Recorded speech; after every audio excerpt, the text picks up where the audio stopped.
Chapter 9, Wilbur's Boast. A spider's web is stronger than it looks. Although it is made of thin, delicate strands, the web is not easily broken. However, a web gets torn every day by the insects that kick around in it, and a spider must rebuild it when it gets full of holes. Charlotte liked to do her weaving during the late afternoon, and Fern liked to sit nearby and watch. One afternoon, she heard a most interesting conversation and witnessed a strange event. "You have awfully hairy legs, Charlotte," said Wilbur, as the spider busily worked at her task. "My legs are hairy for a good reason," replied Charlotte. "Furthermore, each leg of mine has 7 sections. The coxa, the trochanter, the femur, the patella, the tibia, the metatarsus, and the tarsus." Wilbur sat bolt upright. "You're kidding," he said. "No, I'm not either. Say those names again. I didn't catch them the first time." Coxa, trochanter, femur, patella, tibia, metatarsus, and tarsus. "Goodness," said Wilbur, looking down at his own chubby legs. "I don't think my legs have 7 sections." "Well," said Charlotte, "you and I lead different lives. You don't have to spin a web. It takes real leg work." "I could spin a web if I tried," said Wilbur, boasting. "I've just never tried." "Let's see you do it," said Charlotte.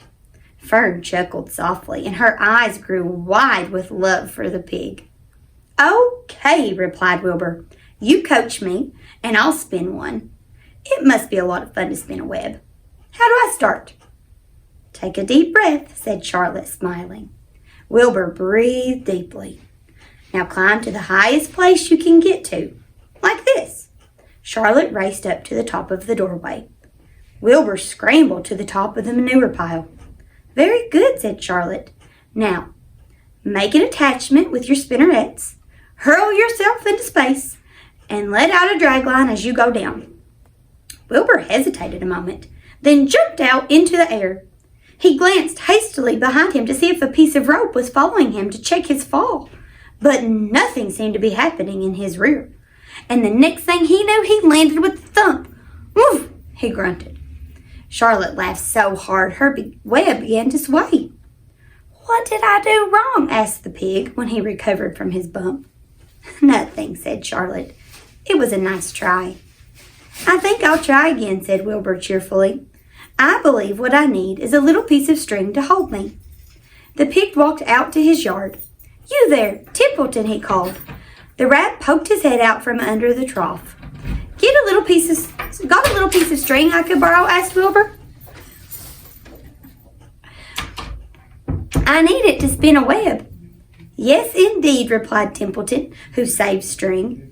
"No trouble at all. Anything to oblige." He crept down into his hole, pushed the goose egg out of the way, and returned with an old piece of dirty white string. Wilbur examined it. "That's just the thing," he said. "Tie one end to my tail, will you, Templeton?" Wilbur crouched low with his thin curly tail toward the rat. Templeton seized the string, passed it around the end of the pig's tail, and tied 2 half hitches. Charlotte watched in delight. Like Fern, she was truly fond of Wilbur, whose smelly pen and stale food attracted the flies that she needed, and she was proud to see that he was not a quitter and was willing to try again to spin a web. While the rat and the spider and the little girl watched, Wilbur climbed again to the top of the manure pile, full of energy and hope. "Everybody watch!" he cried, and summoning all his strength, he threw himself into the air, head first. The string trailed behind him, but as he had neglected to fasten the other end to anything, it didn't really do any good, and Wilbur landed with a thud, crushed and hurt. Tears came to his eyes. Templeton grinned. Charlotte just sat quietly. After a bit, she spoke. "You can't spin a web, Wilbur, and I advise you to put the idea out of your mind. You lack 2 things needed for spinning a web." "What are they?" asked Wilbur sadly. "You lack a set of spinnerets, and you lack know-how. But cheer up. You don't need a web.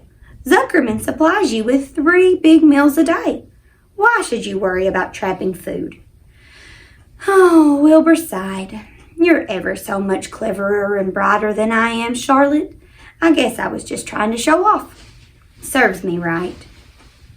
Templeton untied his string and took it back to his home. Charlotte returned to her weaving. "You needn't feel too badly, Wilbur," she said. "Not many creatures can spin webs. Even men aren't as good as it as spiders, although they think they're pretty good, and they'll try anything. Did you ever hear of the Queensboro Bridge?" Wilbur shook his head. "Is it a web?" "Sort of," replied Charlotte. "But do you know how long it took men to build it? 8 whole years. My goodness, I would have starved to death waiting that long. I can make a web in a single evening." "What do people catch in the Queensboro Bridge?" "Bugs?" asked Wilbur. "No," said Charlotte. "They don't catch anything. They just keep trotting back and forth across the bridge, thinking there is something better on the other side. If they'd hang head down at the top of the thing and wait quietly, maybe something good would come along. But no, with men it's rush, rush, rush every minute. I'm glad I'm a sedentary spider." "What does sedentary mean?" asked Wilbur. "Means I sit still a good part of the time and don't go wandering all over creation. I know a good thing when I see it, and my web is a good thing. I stay put and wait for what comes. Gives me a chance to think."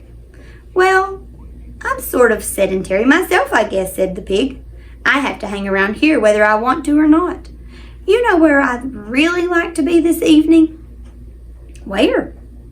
"In a forest, looking for beech nuts and truffles and delectable roots, pushing leaves aside with my wonderful strong nose, searching and sniffing along the ground, smelling, smelling, smelling." "You smell just the way you are," remarked a lamb who had just walked in.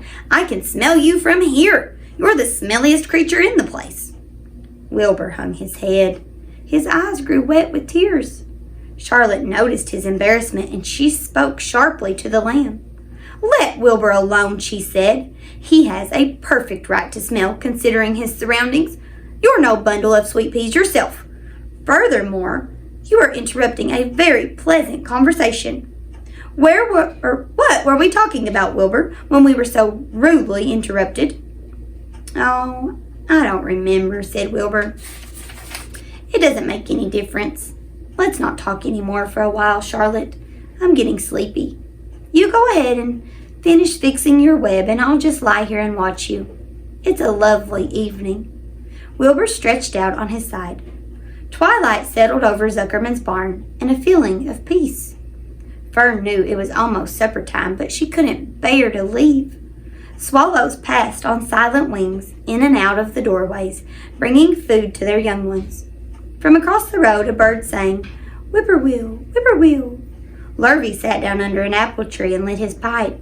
The animals sniffed the familiar smell of strong tobacco.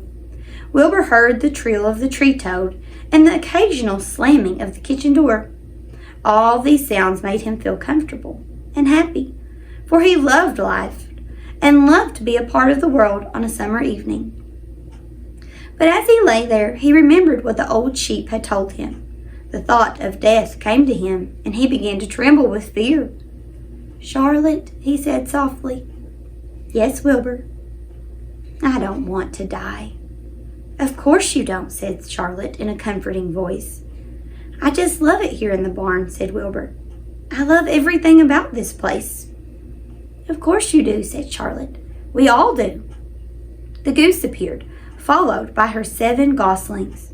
They thrust their little necks out and kept up a musical whistling, like a tiny troop of pipers.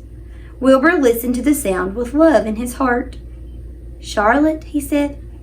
"Yes," said the spider.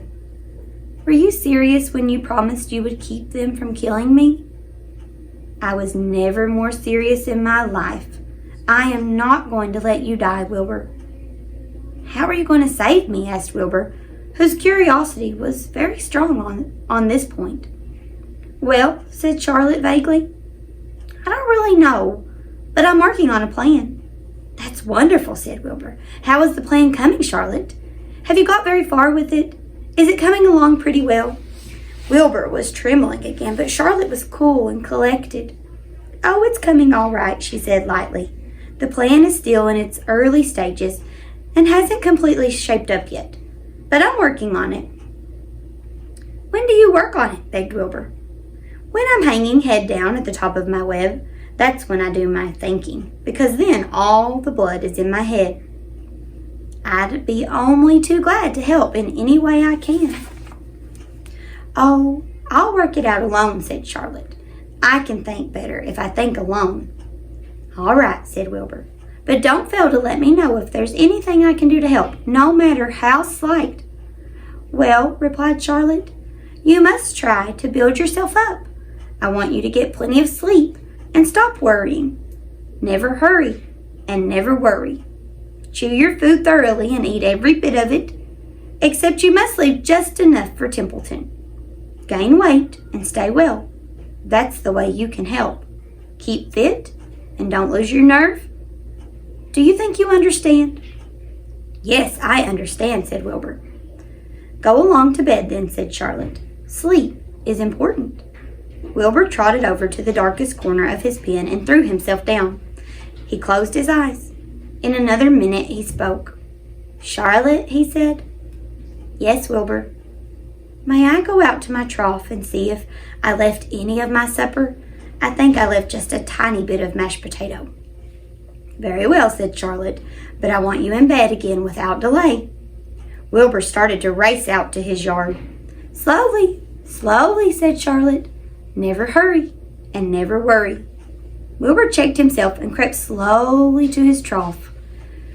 He found a bit of potato, chewed it carefully, swallowed it, and walked back to bed. He closed his eyes and was silent for a while. "Charlotte," he said in a whisper. "Yes." "May I get a drink of milk? I think there are a few drops of milk left in my trough." "No, the trough is dry, and I want you to go to sleep. No more talking. Close your eyes and go to sleep." Wilbur shut his eyes. Fern got up from her stool and started for home, her mind full of everything she had seen and heard. "Good night, Charlotte," said Wilbur. "Good night, Wilbur." There was a pause. "Good night, Charlotte." "Good night, Wilbur." "Good night." "Good night."